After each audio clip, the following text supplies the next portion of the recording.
I think. Oh, actually, I have to plug that in. So we'll get there in just a second.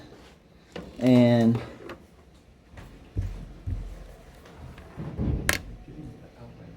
all right. So there we go. So first thing, remember exam 1 is coming up on Thursday. It would normally include the section that we're talking about today, but we'll have to not have that. But it will cover sections 2.3 through 2.5. Yes, Josh? How long is the exam? An hour and 20 minutes. Okay. We would have the full class period. That's all we do. And yeah, so yeah, it's actually a nice thing for you guys. You'll have more time than my Calc 1 students usually have to do this exam. So so yeah, but I will be a little more thorough with the exam. So it'll be appropriate for an hour and 20 minutes. But yeah, it'll cover the chapter 2 material, but not the material that we're talking about today. All right, so are there any questions, other questions about the exam? Because unfortunately with missed days and you having more time on exams, we don't have as much time for review. Yes, James? Is there a review or something? Oh, yes, I do have I have a review that I will post for WebAssign, some extra practice problems. What I encourage you to do, I did, as far as studying goes, I would look at well, first of all, make sure you finished the WebAssign homework. Do that first and foremost, okay? So because basically the homeworks kind of are representative, at least, of the types of problems I will ask you on the exam. Now, when you start studying after you finish that, I would look back at the quizzes and and they're the extra practice problems that I've been posting. Hopefully you have seen those. Those are up on Canvas with solutions. If you look under modules, well, actually, I think I have them listed as assignments, don't I? I think I have them as 0-point assignments. So you should be able to see them. So work those and do those first. That'll be kind of the order of studying, but nothing really substitutes for just repetition and practice with them. So yeah, but yeah, I will post some sort of review set on WebAssign. I guess I haven't done that. I do have one that I'll make visible to you guys. Okay, that one won't be due as a grade. Okay, but it will be there. It will have a due date attached to it because every assignment has to have a due date attached to it. But yeah, it will not be for a grade. Other questions? Yeah, Nate. What calculator do I have? You may use a basic scientific calculator. Your TI Inspire is not allowed on this exam, so if you don't have one, generally I suggest a TI 30X2S or a TI 30XS, one of those two. You go to Walmart. Those are available. Now, this calculator cannot compute derivatives or integrals or do numeric solutions. So I want to remind all of you, I said this on the first day, I specifically mentioned it in the syllabus. The TI 36 Pro is off limits, okay? If that is the calculator that you have, I am sorry, but that is not one that we can use in this classroom. Okay, you may not use a graphing calculator. Many of you have a TI-84. You're going to show up with it on Thursday, and I'm going to tell you, no, you cannot use that. All right? No graphing calculators whatsoever. Yes? I was going to make a joke about using my phone, but I already did that. So Yep. if we finish Yes, early, we can leave yes. early, correct? Yes, yes. Okay. Yeah, you don't have to. Yeah, as soon as you're done, you turn the test in, and you're free to go. That's all we're going to do that day. And yeah, that's just kind of how we do it. Yes. Yeah, how many partners can we have on this? You may partner with yourself. Okay? And, well, okay, and Jesus. Okay? So, that's your one. Is that 4 partners? Yes. Yes. Okay? Yes, but we're specific. The set of persons that you may select those partners from are yourself and the Trinity. So, okay? All right. So, any other questions before we dive in? So yeah, so I'm very sorry. There's just not much time for a review in class right now. Where's SI again? SI was last night. But where? Where? It couldn't Oh, it's find it. Glasky 107. I left there. Yeah. Yeah, I definitely was. It was the one with like 2 people. Walked by the road. Yeah, there were like Did you see me walk? How many? us or Yeah, I was also Oh my looking for. God. Okay. Well, for those of you who did go, congratulations, you have your bonus points. Let me just say this. So as far as, so there are, I know 3 points doesn't sound like a lot, but if you get your bonus points for every test, that is 3 bonus points averaged into the exams, which are 50% of your grade. So that's 1.5 points on the final grade, which is, for many students, that would be the difference between making a D and a C, or making a C and a B, right? That grade point. So it's not something to really sneeze at. So, okay. All right. And that's kind of the point. Is I want to make it enough so that it is valuable to you. So that on top of the improved score by getting the extra practice working with Cooper. So, all right. So let's dive in. So last time we talked about vertical asymptotes, which, remember, vertical asymptotes were, let me start. I always forget to move these things around here. All right, so we talked last time about vertical asymptotes. And basically, a vertical asymptote was a vertical line, x equals c,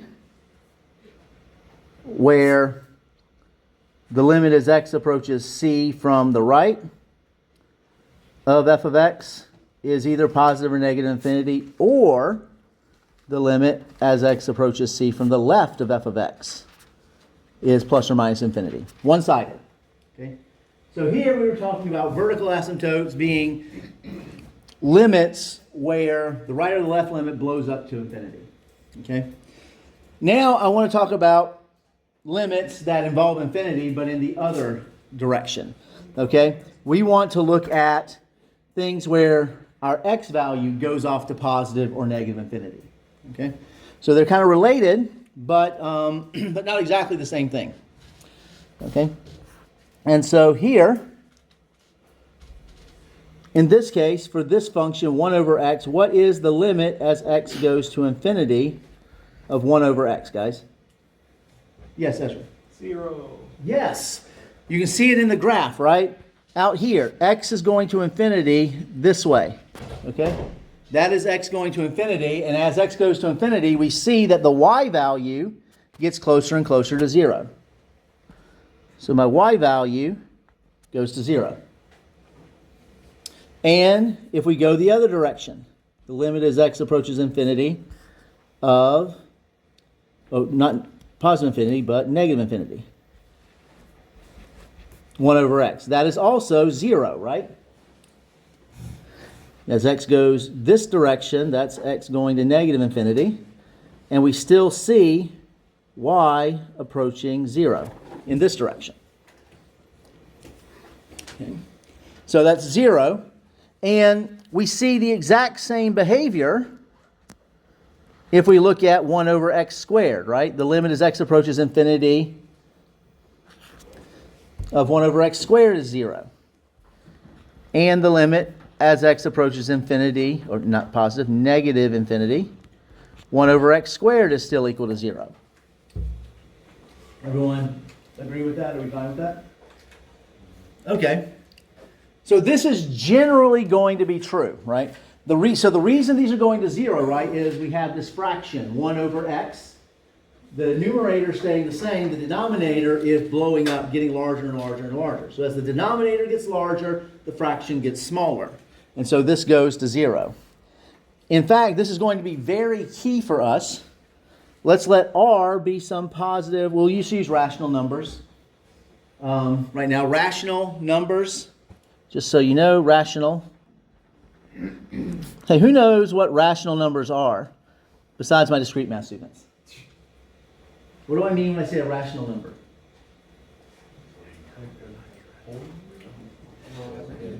So, yeah. Are rational numbers, but A rational number is, those are rationals. Integers are rationals. But rationals are fractions. A over B, where A and B are integers. That's what I mean by a rational number. Okay? But integers are rational numbers because you could let B be equal to 1. Now I've got A over 1. So, is this small for you guys? Is that any better? Okay. All right. So if r is a rational number, okay, And c is any real number. Well, okay, we don't necessarily need this part, but the limit as x approaches infinity of 1 over x to the r, okay, and the limit as x approaches, well, I'll show that in a second. The limit as x approaches infinity of x over r is equal to 0. And actually, I've used c because I was going to put c in the numerator here. So a constant over x to the r goes to 0. And the limit as x approaches negative infinity of a constant over x to the r is equal to 0. As long as x to the r is defined when x is less than 0. Right?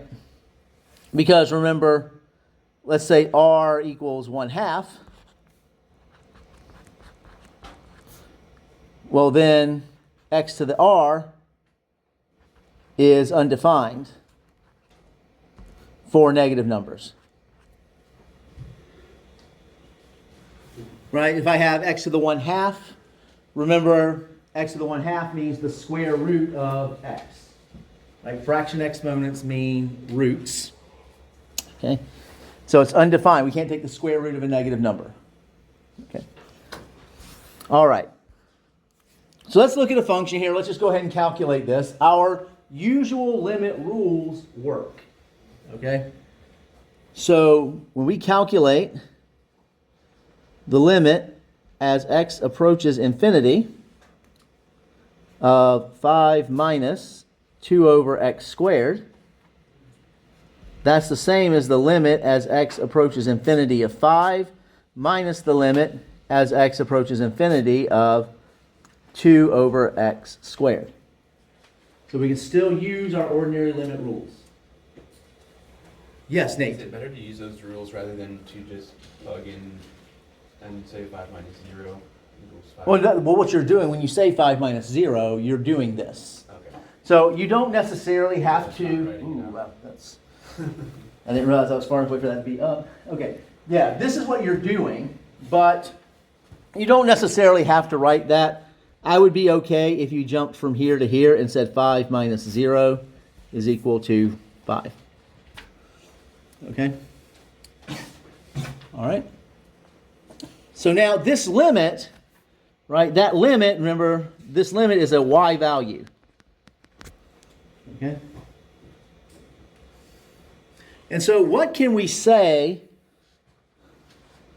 about the line y equals 5 in this case? It is, well, actually, it's not a maximum. There's no maximum with this function, actually, because it never reaches 5, right? It's always something slightly lower than 5. Okay? And it's called an asymptote. So we had vertical asymptotes, right? This is what we call a horizontal asymptote.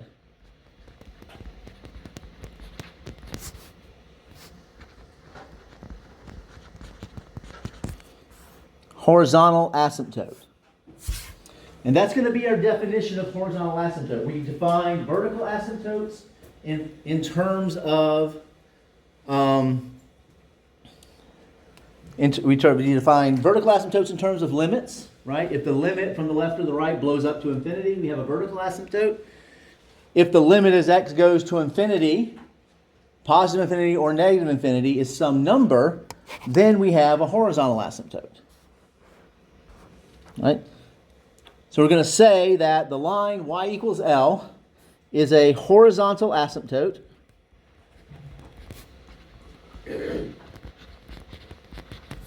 of a function f if the limit as x approaches infinity of f of x is equal to L, or the limit as x approaches negative infinity of f of x is equal to L.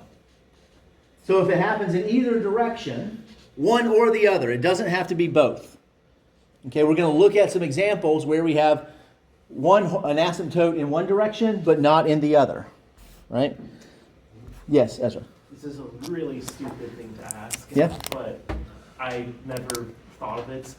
is it even feasible to approach, if you took the limit of x to infinity from the right side, does that even make any sense? Or does it have to be from the left side?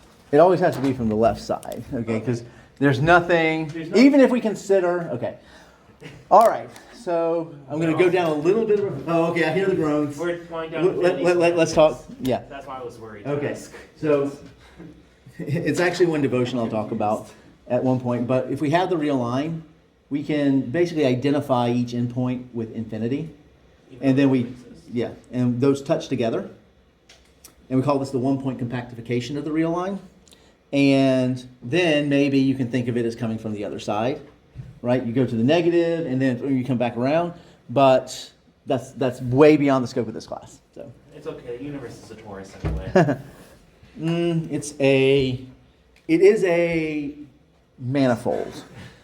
Okay, so it has curvature, and so gosh, don't get me down a rabbit hole. Stop it. Yes, Josh. Back to calculus. Why is it not both? Okay, so here's an example of one. I'll go ahead and draw you one here. Let's just say, maybe I'll write it here. Yeah, I'll write it over here. So let's say f of x equals e to the x. Okay, what is the limit as x approaches infinity of e to the x? What happens to that? As x gets big, what happens? I mean, it grows exponentially. Yes. So it's going to go to infinity, right? So there's no asymptote on the right side. But what if we look at the limit as x approaches negative infinity of e to the x? Right? This turns out to be 0, right? Because this is equivalent, this is equal to saying the limit as x approaches infinity of e to the negative x, right? Do we agree with that statement? I don't know. As oh, okay. So here x going to negative infinity is equivalent to saying negative x goes to infinity. Yeah, I'm about to. All right. So yeah, okay. This is 0. So basically, all right. So the graph looks something like this. Do you remember what the graph of e to the x looks like? Kind of looks like, like that. Looks like this, right? This, as x becomes more and more negative, right? E to the x gets smaller and smaller and smaller. Right? And so I won't show that part. That's a little more technical. So we have, as x goes to negative infinity, we're traveling in this direction. Okay. So this way x goes to negative infinity. That way, right? And so here, e to the x goes to 0. Do what now? Does that make sense now? Yeah. So we can have a one-sided asymptote. We can also have some that do, if we have time, hopefully we'll get to it, we can look at examples where the graph looks something like this. Like doing this very hastily, and I'm bumping the screen, and we can see things that look like this. You can have a function that looks like this. Right, and I would have to. So that would be cute, and that would have 2. So if we take the tangent and then invert it to get the inverse tangent, that would do the same sort of thing. All right, yeah, it will. All right, good deal. Does that make sense? Are we okay with that? Why we need one end but not necessarily the other? Okay. So let's look at this right here. So let's say I have a function g of x, which is 2x minus 1 over x plus 1. Okay? Let's find all the horizontal asymptotes of this one. So we need to check the limit as x approaches infinity of 2x plus 1 over x plus 1. All right? So we'll do something similar to direct substitution. Right? What happens to the numerator as x goes to infinity? Oh, is there a minus 1 in it? Oh, that's 2x minus 1. It won't change anything, but yeah. Thank you. So 2x minus 1. What happens to 2x minus 1 as x goes to infinity? It's infinitely Bigger, right? So it's like we're going to twice infinity minus 1. So, but that's still infinite, right? And x plus 1 does the same thing, right? So we get an infinity over infinity case. This is an indeterminate form. Okay.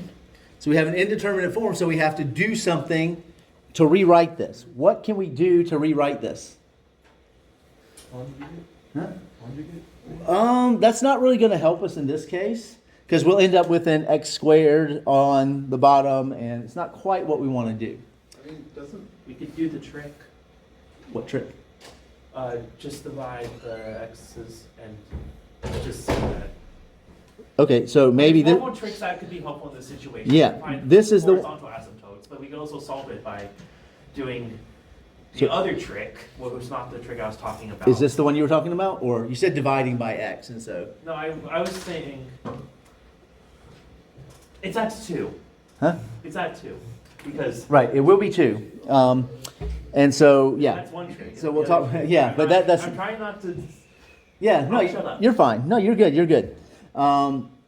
So what we're going to do is we're going to rewrite this into a form where it does work. Yes, Joseph. why'd you multiply it by that? Okay, so I'm going to show you. Because the problem right now is that if I look at the numerator, right, this thing goes off to infinity. And the denominator goes off to infinity. What we know is if you have 1 over x to some power, that will go to 0. And so, since x is clearly, we're going off to infinity, so x is not equal to 0, I can multiply by 1 over x. So I'm multiplying by effectively 1, right?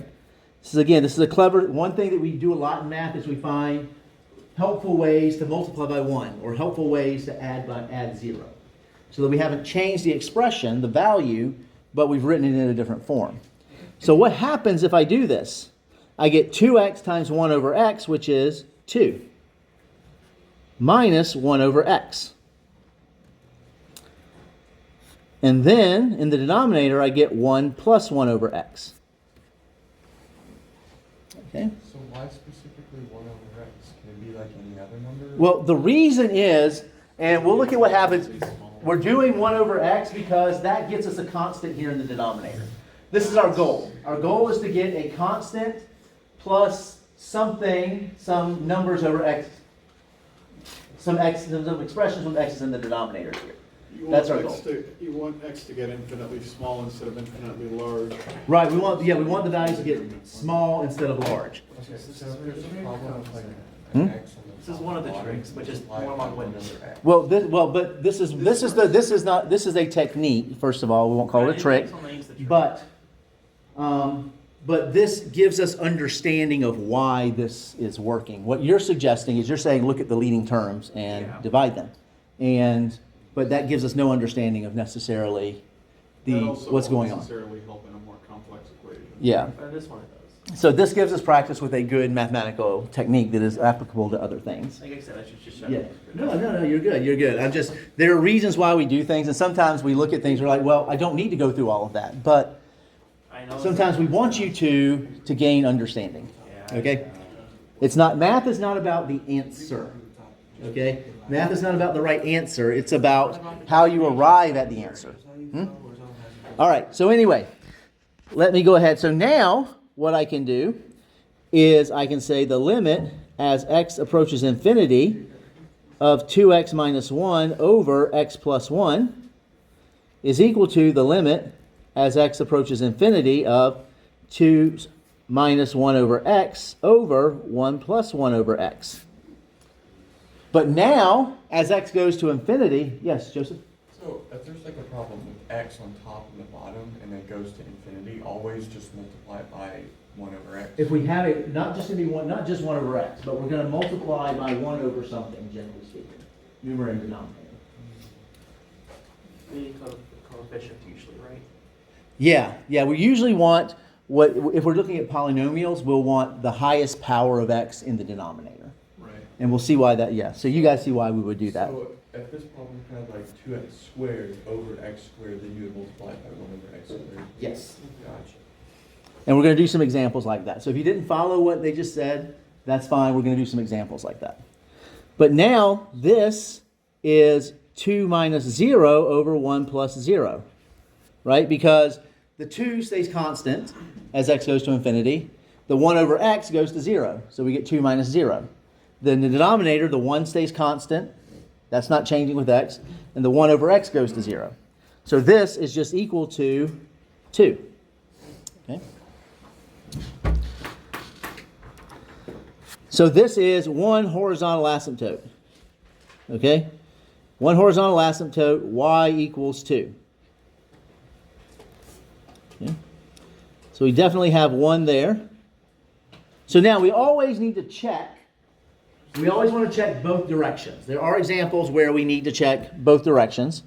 So we take the limit as x approaches negative infinity of 2x minus 1 over x plus 1. And so you can see that we're still going to have the same indeterminate form. So we'll write this as the limit as x approaches negative infinity of 2x minus 1 over x plus 1. And that becomes 2. Oh, why did I write it that way? I wrote the exact same thing. That should be 2 minus 1 over x over 1 plus 1 over x. And so this is equal to 2 minus 0 again over 1 plus 0. So that is 2 again. So this one has the same horizontal asymptote in the positive and negative directions, right? Yeah, question? What did you do? What was the point of doing that little snippet there? On the right? Yeah. Well, okay, it's possible that we could have different asymptotes in the positive direction and the negative direction. So we always check both. So you're just checking the negative direction. Yeah, I'm checking the negative direction. Now, Can you hold on, I didn't hear. yeah, that's fine. Yes. So is it only 1 divided by x? Is that 0? Or can like 1 over x squared be 0? Or like 1 over x to any power will be 0. What if it's like x plus 3? Would that still be 0? 1 over x plus 3, that will still be 0. So if x to ever in the denominator always be 0? Not necessarily, right? But like If it's a polynomial, yes. If it's a polynomial, we have x's, then polynomials always go to infinity. Does it have to be 1 in the numerator to be 0? It could be any number. Okay. Okay, and actually, yeah, we're going to see, we'll have function of, if we have a number, any non-zero number over 0, over, any non-zero over x is going to go to 0. Okay? Any constant over x to any power will go to 0. Okay? Well, any positive power. Right, very good. So let's look at a couple of more examples here where we can apply this technique. Okay? So let's say first we want to look at the limit as x approaches infinity of 2x plus 5 over 3x squared plus 1. Okay? So in this case, this again, as x goes to positive infinity, this goes to infinity over infinity, which is an indeterminate form. So we're going to rewrite this. Okay. And so what we're going to do, what we want to happen with these is we want to have the limit to be a non-zero number in the denominator. That's our goal. Okay? So we're going to rewrite this 2x plus 5 over 3x squared plus 1. What do we want to multiply this by?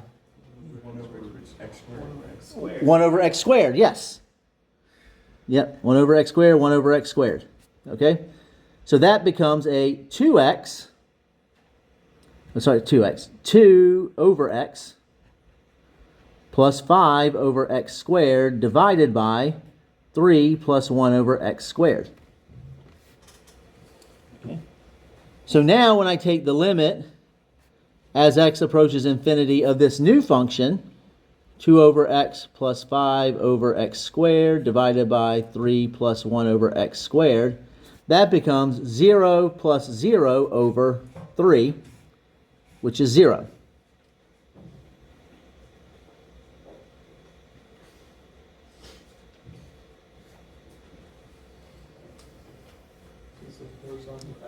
So we have a horizontal asymptote. We do have, which is y equals 0. Okay? Which here we were just computing the limit, but yes, that would tell us that we do have a horizontal asymptote. All right? So now in all of these cases, right, in both of these other two cases, I'm going to end up with the infinity over infinity indeterminate form. Right? Okay? I'm going to end up with that. And I'm still, in each case,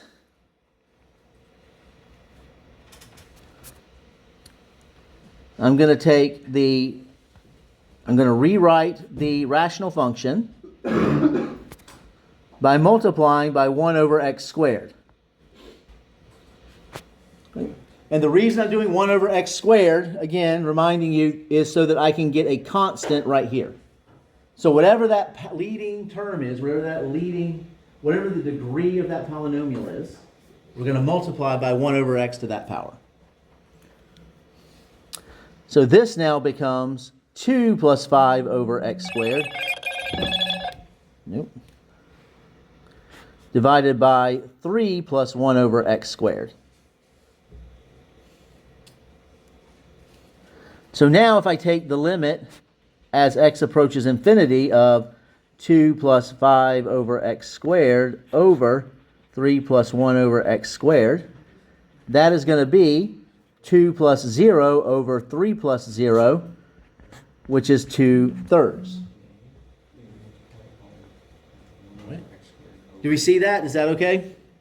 So here we have, and yes, again, notice that I just really took the two leading terms and divided them, right?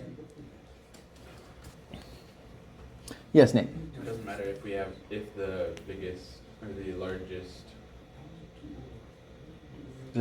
largest degree of exponent is in denominator or numerator.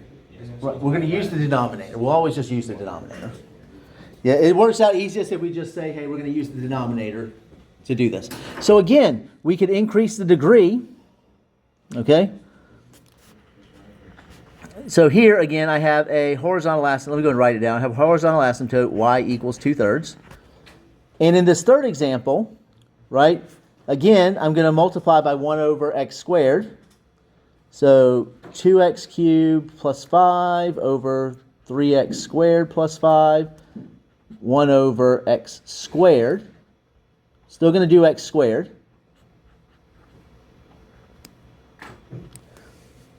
And so that becomes 2x plus 5 over x squared divided by 3 plus 1 plus 1 over x squared. And so when I take that limit as x approaches infinity of 2x plus 5 over x squared divided by 3 plus 1 over x squared. Well, what happens to 2x as x goes to infinity? That goes to infinity. So I get infinity plus 0 over 3 plus 0. So it doesn't. That blows up to infinity.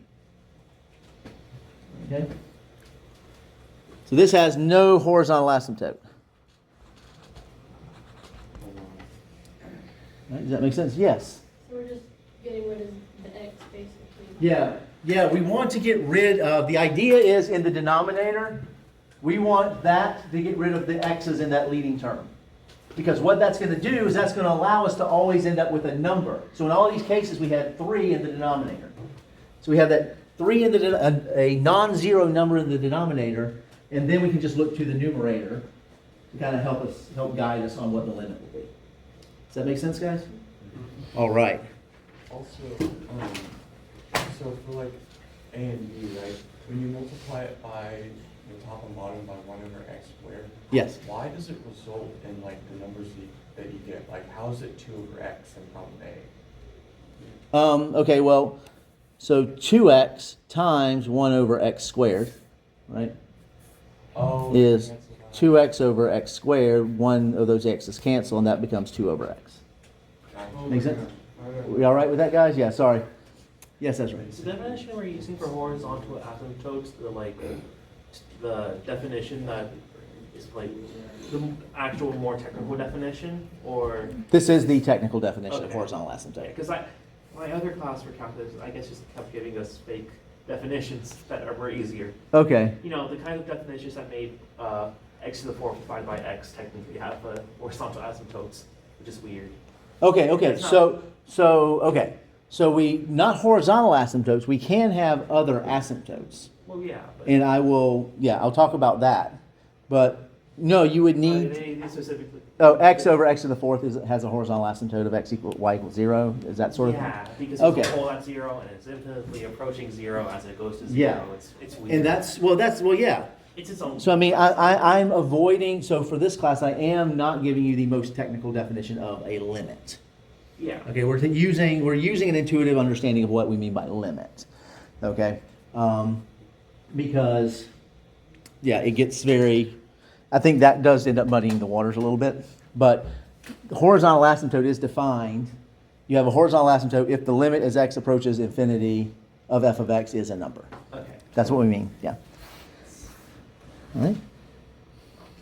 So let's look at a couple of other infinite limits here. Limits at infinity. What happens to sine of x as x goes to infinity? It oscillates. Right? Yeah, sine of x looks like this, right? Well, technically, oscillation is a different thing.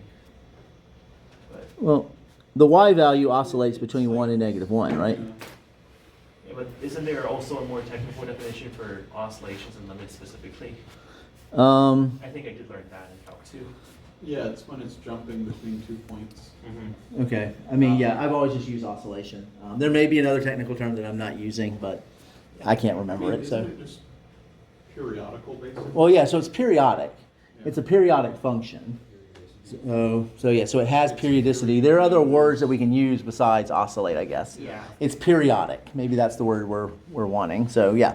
But yeah, so in any case, the y value bounces between 1 and -1. So this one does not exist. Yeah, I figured as much. Okay. Ooh, now let's look at this one. What do you guys think about sine of x over x? Black magic.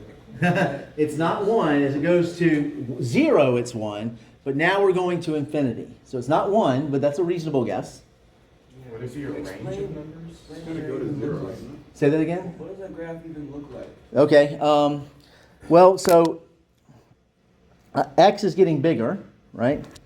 So let me show you the graph after we compute the limit analytically. Because once we see the graph, we'll... Yes. Oh. The parent function is 1 over x, right? Yes. So here's the thing. What we know is that sine of x is between 1 and -1, right? So that tells me that sine of x over x has to be between 1 over x and 1 over x, and -1 over x. Again, x is going to positive infinity. So if x were going to negative infinity, I'd be dividing by a negative number, so I would have to switch the direction of the inequalities. But just for simplicity, we're not going to do that right now. Okay? So now that tells me that the limit as x approaches infinity of -1 over x is less than or equal to the limit as x approaches infinity of sine x over x is less than or equal to the limit as x approaches infinity 1 over x. But these outer limits here, this is 0.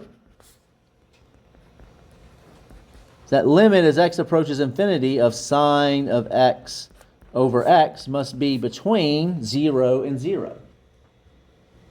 So this limit is 0. Figured. So the numerator, so here's the thing. The parent So- function. Yeah. Go ahead. Using, what's that theorem again? Forgot. Squeeze theorem. Squeeze, yeah. Squeeze theorem, yes, this is the squeeze theorem. Yes, it's exactly what we did. You just squeeze too far. So squeeze theorem still works for limits at infinity. Even though it's,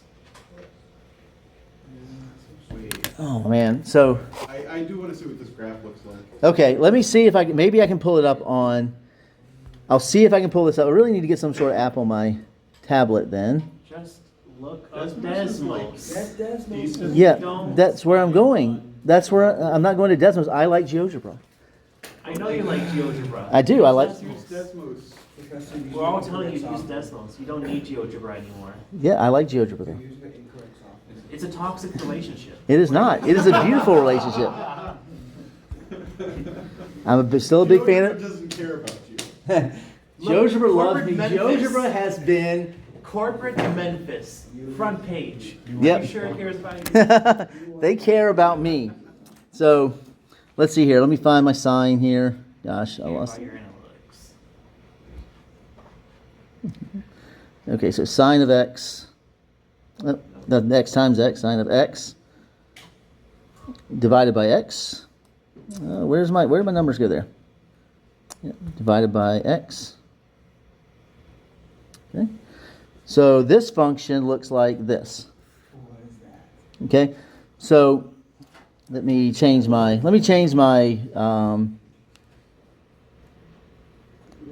a combination of sine and one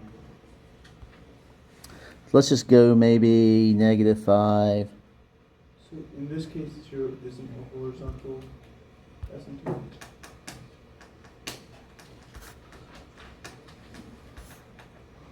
Oh, and yeah, Because its periods become infinitely closer to zero. yeah.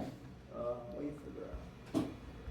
Oh, yeah, that's such a smart way of looking at it. Would be your So let's go 1. Let's just keep it between maybe 2 and -2.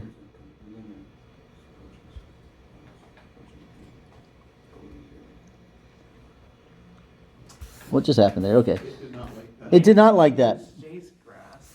Okay. Sorry, it's more I'm working on a tablet with my fingers. Okay? That's what's going on here. But yeah, so as we go to infinity, though, you can see we've got this hump in the middle, but the amplitudes keep getting smaller and smaller. Right? Amplitude is like the size of the wave. Right? The amplitude gets smaller and smaller and smaller. It gets pinched between, I'll just write this, 1 over x and 1 over negative x. Oh. So now do we see what's happening there? So I can zoom in anywhere and you can see it's waving back and forth between 1 over x and -1 over x. That's actually kind of cool. Yeah, it's a really neat graph. So, make sense? Yeah. All right, good deal. So that's what's happening with this. But we can do it analytically using the squeeze theorem by recognizing, and this is, yeah. Yeah. All right, so let's move back over here then. How are we on time? Okay. Make sure to go with GeoGebra. It's probably going to take up your resources to make everything slow. No, it won't. It loves me. And that. Corporate Memphis will always love you. Hey, And your money.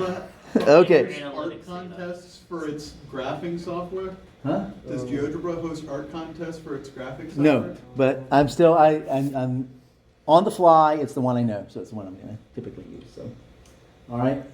So anyway, I know you guys love your Desmos, and that's fine. All right. So let's look at. So I want to do. Let's see what else I have in here. Yeah, I'll skip. Okay. So yeah, so let's do this because this is another kind of important thing. All right, so let's say we have this function, square root of 3x squared minus 2 over 2x plus 1. And let's find the limit as x approaches positive infinity and as x approaches negative infinity. So if I do the limit as x approaches infinity,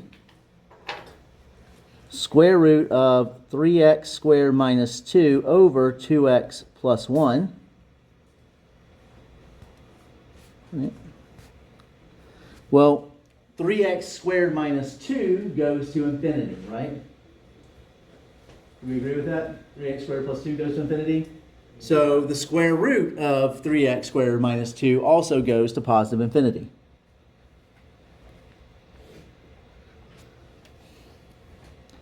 And 2x plus 1, we should know, goes to infinity. So we have that indeterminate form here. Okay.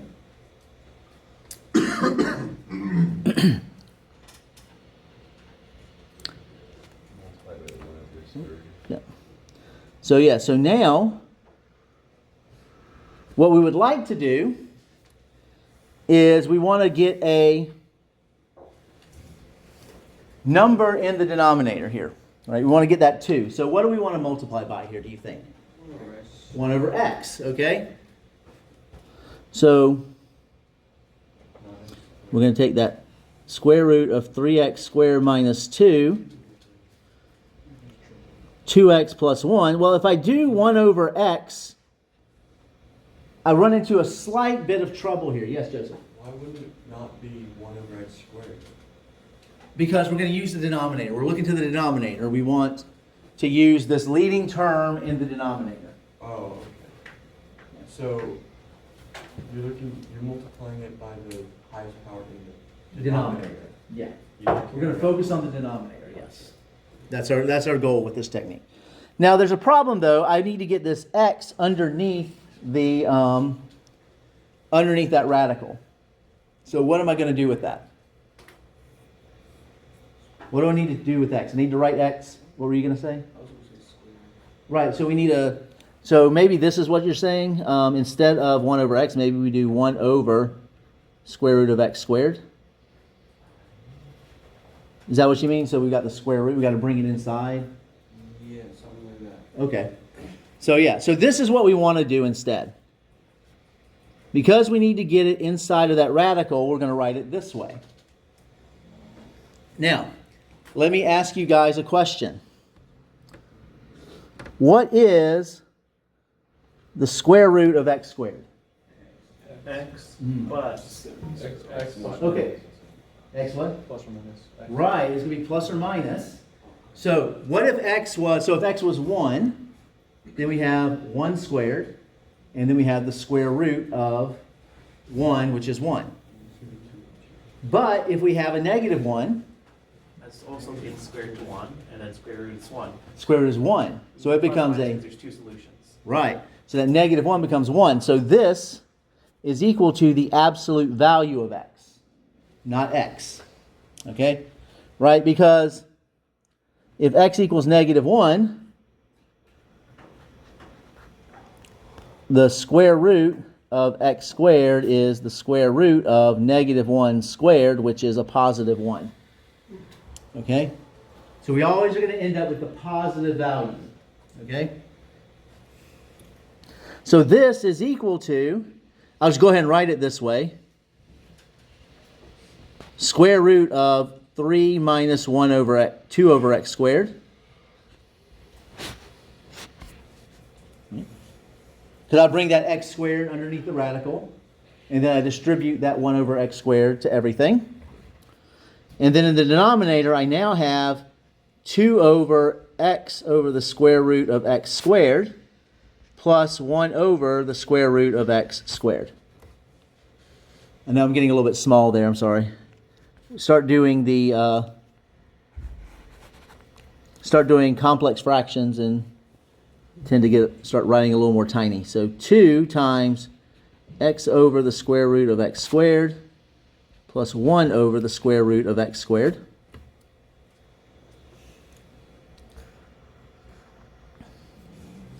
And so, because of this, x over the square root of x squared is equal to x over the absolute value of x. Which this is going to be, if x is positive,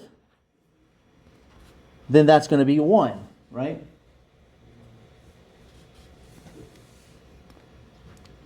Well, yeah. Actually, let me write it this way. That's going to be x over x, which is 1 if x is greater than 0.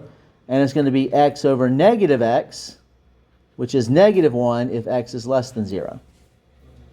But I thought the square root of x squared is the absolute value, so. it doesn't Right. matter. So if x is less than... So the definition for absolute value of x is x if x is greater than or equal to 0, and negative x if x is less than 0. Right? So if x is negative, I take the negative of that to get it back to a positive.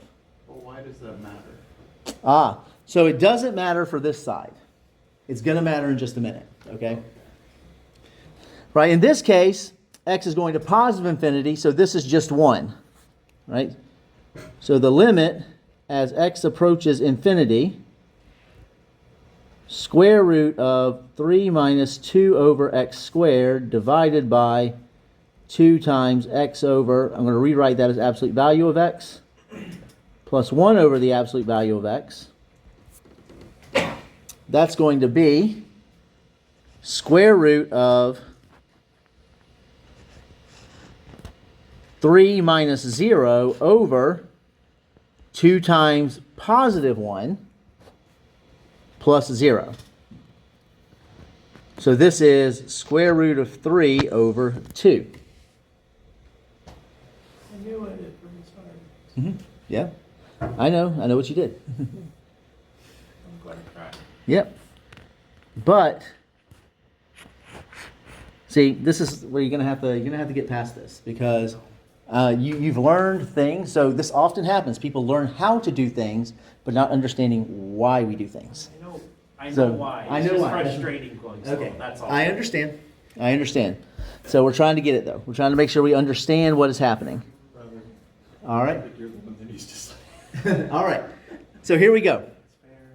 So, does everyone understand what happened here? Are there questions?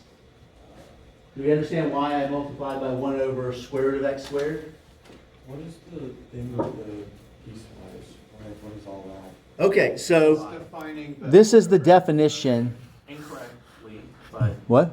isn't that incorrect because isn't it the distance from 0? Because in the case where you have imaginary or complex numbers, Okay, so this is okay. So we're talking about real numbers. So if we're working under the real numbers, that's what this is. Okay? but the definition of the distance from 0 would also still be applicable to real numbers, wouldn't it? Yes. But this is equivalent. Okay. Right? This is equivalent because it's either x minus 0. If x is positive, we have x minus 0, which is x. And if we have x is negative, then we have 0 minus x, which is negative x. I should stop wasting class. All right? There we go. So here we go. So are we okay with this at this point? So the piecewise comes in because we define the absolute value of x in a piecewise way. All right? And so that's where we end up. And because of that, x over the absolute value of x is either x over x or x over negative x, depending on whether we're looking at a positive value of x or a negative value of x. And so because as x is going to positive infinity, x is a positive number, we're going to use this 1 right here. And we get a positive square root of 3 over 2. So the function is like greatly different whether it's negative or positive? Yes. And let's see, let me just see if I have internet yet. They said it was All You right. went to GeoGebra. Oh, and I was on the tablet, huh? Yeah, that was on the tablet. That was the thing. And I'm hotspotting from my phone to get my tablet to run. Dude, I don't handle the internet. All right. He controls the internet. This is No, all I his fault. don't. You wanted an excuse not to print out the work. All right. So yeah, so it's going to look different. So let's go ahead and figure out. So this tells me right now that I have one horizontal asymptote, y equals square root of 3 over 2. Okay, that's one thing that I have.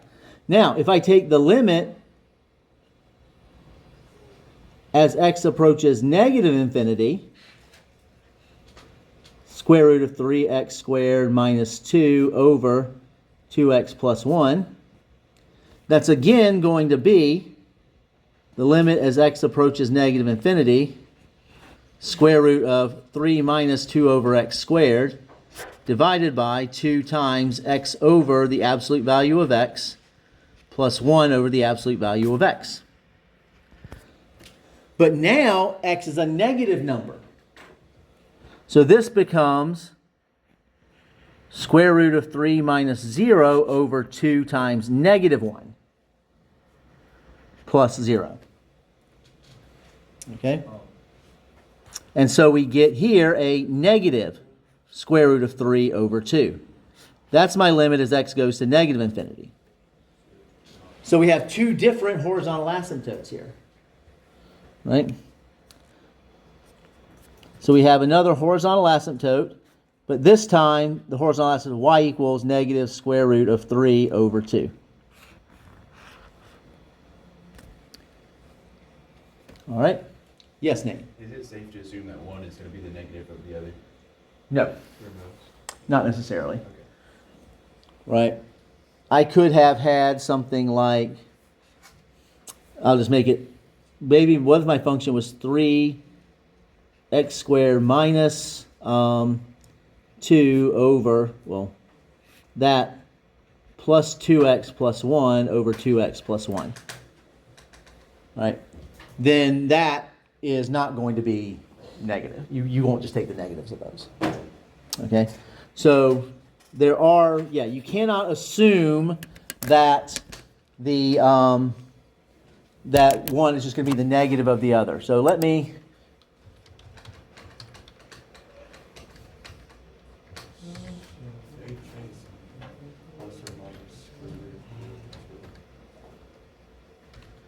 yes, we have two horizontal asymptotes. And so this is x, was it 2x plus 1 on the denominator? Yes. Pretty much just the plus or minus square root of 3 over 2. Yeah. So I'm pulling up a graph of it right here. In what? Why does it matter? You see the graph. You got to stop with this, Ezra. It's not just me. You can see what's going on. I don't understand what the problem is. So, y equals, Isn't it bad to distract the class? I think you are being distracting right now, Ezra. Coming from you. Okay, that's fair. Epic, man. That's something you say. 3 divided by 2. And that one should be negative. Okay, so here we go. So let me switch over to the PC. There we go. So this is what the graph of the function looks like. 3 square root of 3x squared minus 2 over 2x plus 1. Looks like that. What is that? And notice, so it's undefined between square root of, is that square root of 2/3? Yeah. Between negative square root of 2/3 and square root of 2/3. It's undefined in here. So you just have these two branches. Why does it have a heel? Oh, this little thing right here? Yeah. That's just the way this behaves. We'll learn how to analyze graphs once we know a little more about, we'll be able to analyze the graph a little bit better in the future. Where's So. the heel on the top? Yep, I know. We don't have the tools to really analyze this at this point. Yes. Would there be an asymptote? Yes. So we do. We have an asymptote here. This is our y equals square root of 3 over 2. That's the one asymptote we found, and the other one is the y equals negative square root of 3 over 2. We can go past it. Yeah. It was doing that in the other. Well, with the other one, right, the sine x over x.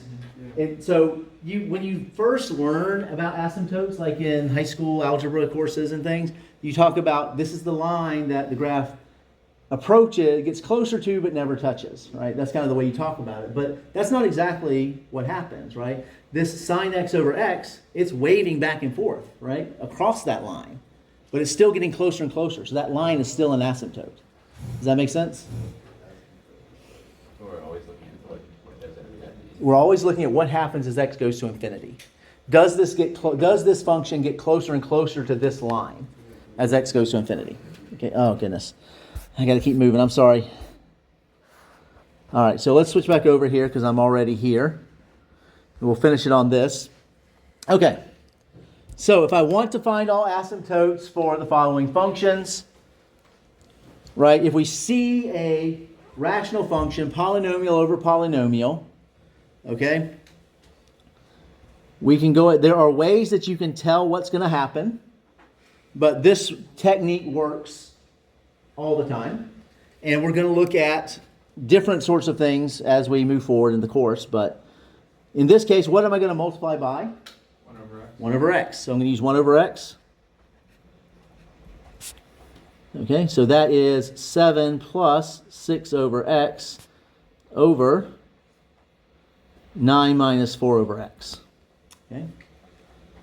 So we'll take the limit as x approaches infinity of this 7 plus 6 over x over 9 minus 4 over x. That gives me a 7 plus 0 over 9 minus 0, which is 7 over 9. Okay. So this is our first horizontal asymptote, y equals 7 over 9. And we do the same thing. The limit as x approaches negative infinity. 7 plus, yes. If we have polynomial over polynomial, it will be the same. Okay. If we have two polynomials. Specifically in like with the same terms, or like. No, anytime I have a polynomial over polynomial, if there is a asymptote, if there is a horizontal asymptote, it's going to be the same in both directions. Wait for polynomial with the same. Yeah, so I'll write it down here. So if I have my function, if f of x is equal to p of x over q of x,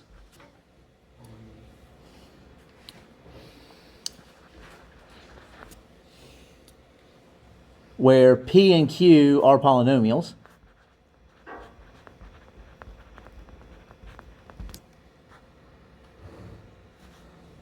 then, so if this is true and the limit as x approaches infinity of f of x is some number, so this means has a horizontal asymptote, then the limit as x approaches negative infinity of f of x is also equal to L. So the same horizontal asymptote. This applies to any degree. Yeah, no matter what the degrees are. So if it has a horizontal asymptote, so if the degree of the numerator is bigger than the degree of the denominator, we won't have a horizontal asymptote. If the degree of the numerator is less than or equal to the degree of the denominator, we will have a horizontal asymptote.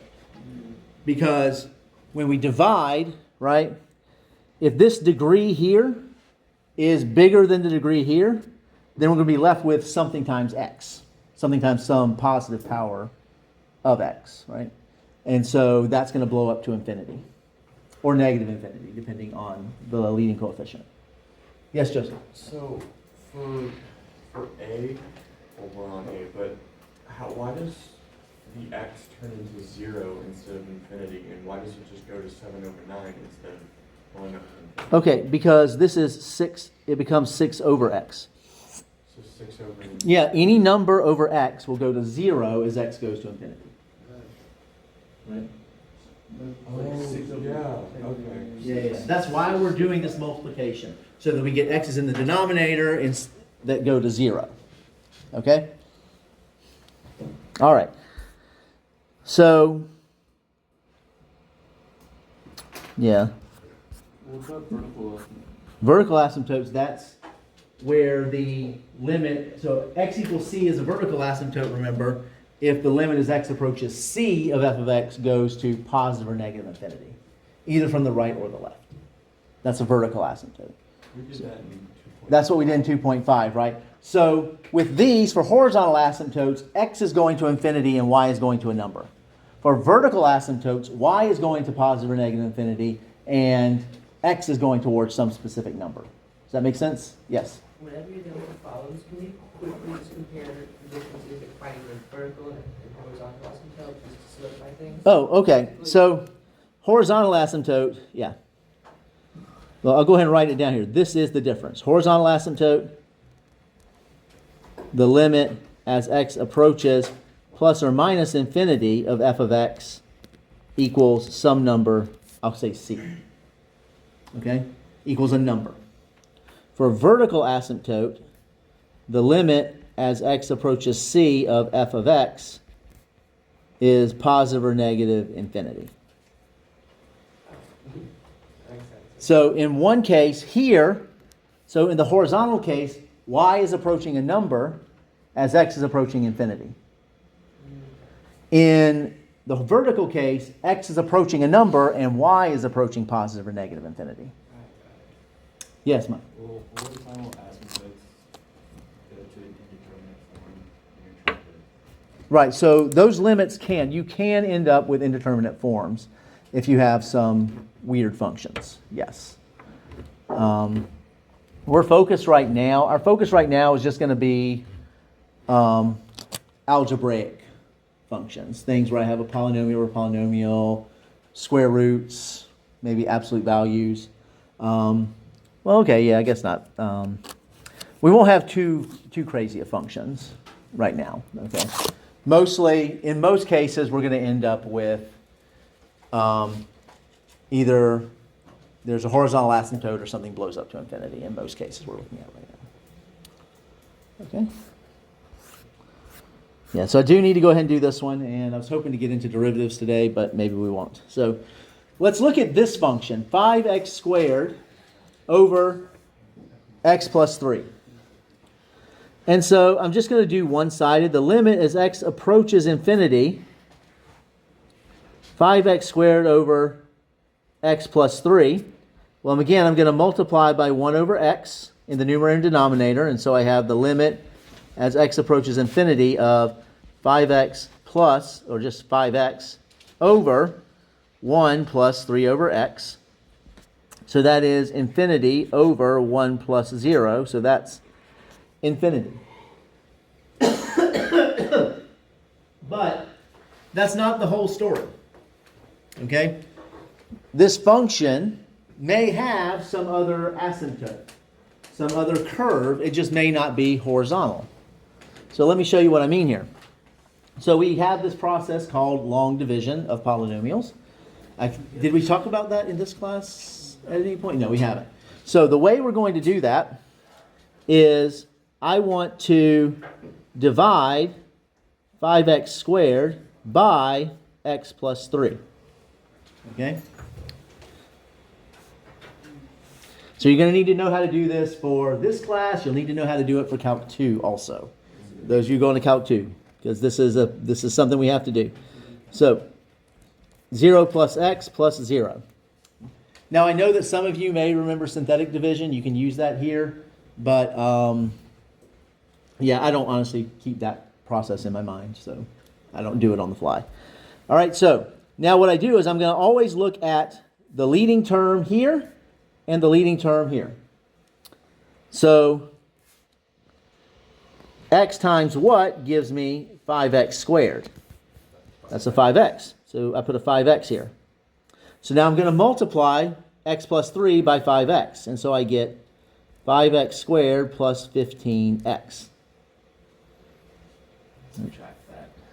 Then we subtract just like we would in ordinary long division. If I had more time, I'd walk through basic long division to remind you of that process and match them up. But so this becomes a negative 15x. Then I bring down the 0 here, but it's just a 0. So now what should go up here at this point? Negative 15. So this becomes negative 15x minus 45x. No x. No x. Not x, no x, just 45. So this becomes a positive 45. I'm going to subtract that, sorry. Okay? So what this tells me is that 5x squared over x plus 3 that is equal to 5x minus 15 plus my remainder, 45, over x plus 3.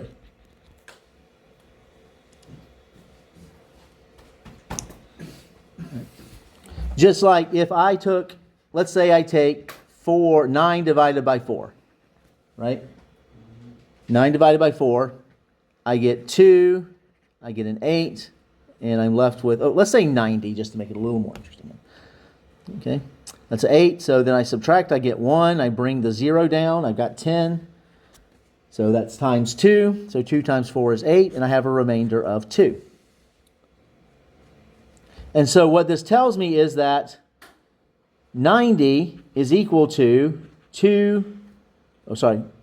4 times 22 plus 2, right? We have that remainder. Okay?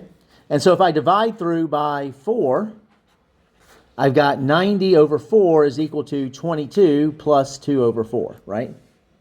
So this 22 is what was here, right? This is my remainder here. Okay? So that's exactly what we did on the other side. So, as x approaches positive infinity, 5 over x squared over x plus 3 is equal to 5 equals 5x minus 15 plus 45 over x plus 3. But this is very close to 5x minus 15. Because as x goes to positive infinity, 45 over x plus 3 goes to 0. So this term gets very, very small. And the function looks just like this. Does that make sense what's going on here? So this, we have what's called a slant asymptote. That slant asymptote is the line y equals 5x minus 15. All right. So here, let me just graph that so you can see what's going on. All right. So that's 5x squared divided.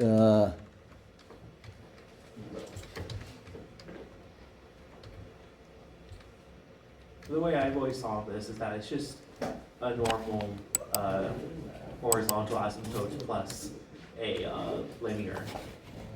Right, and the reason you have that is because of when you actually look at it, Yeah, don't. you end up with that get linear. the number equal the original. Yeah. Oh, yeah. So, line, so yeah, I see what you're saying. So, that's right, y equals 5x minus 15. Now I got to fix my bounds. Does Desmos automatically scale the window? Is that why you're clamoring for Desmos? there's a lot of reasons why. But there's a lot more quality of life.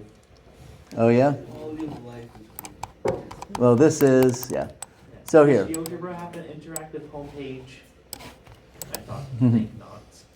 Again, I'm not trying to impress you. I'm trying to get the job done. So this is what the graph looks like, okay? It's just very dated. It's getting moved. That's fine. There we go. So this is what the graph looks like. This is what the graph looks like. And if I put that asymptote in there, you can see it right there.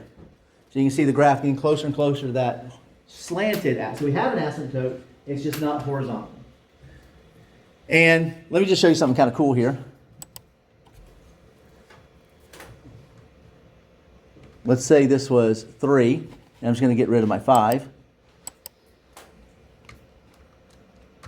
There we go. We end up with something that looks like this. Okay? Well, let me show you. Okay, so let me fix my x's here. So let's go negative 20 to 20. That is. That was not -20. Come on. Negative 20. Sorry, it's a typing problem. Desmos would never. Fine. Yeah. So now I'll do this. So now, what if I put in a x squared? It's an asymptote to x squared. Yeah. So x squared is an asymptote for this function. What do you call that kind of asymptote? Quadratic. It's a quadratic asymptote. Okay. Yeah. So Yeah, x squared is an asymptote for this function. When you divide this, you're going to get 5x squared something plus that. Well, it's probably, actually, there's going to be another portion in there. But anyway, it's not precisely x squared, but you can see it's a quadratic, right? So I was trying to do that on the fly. There's actually a little bit of detail there, but makes sense? We okay with that? All right, guys, so that's where we'll have to stop. And remember, exam is on Thursday, and I'll see you all then. Have a good day. Virtue to the Church of Desmos. Yeah, you guys gotta just drop it. I have been problematic. It's a little bit distracting. I've been problematic in both classes for completely different reasons.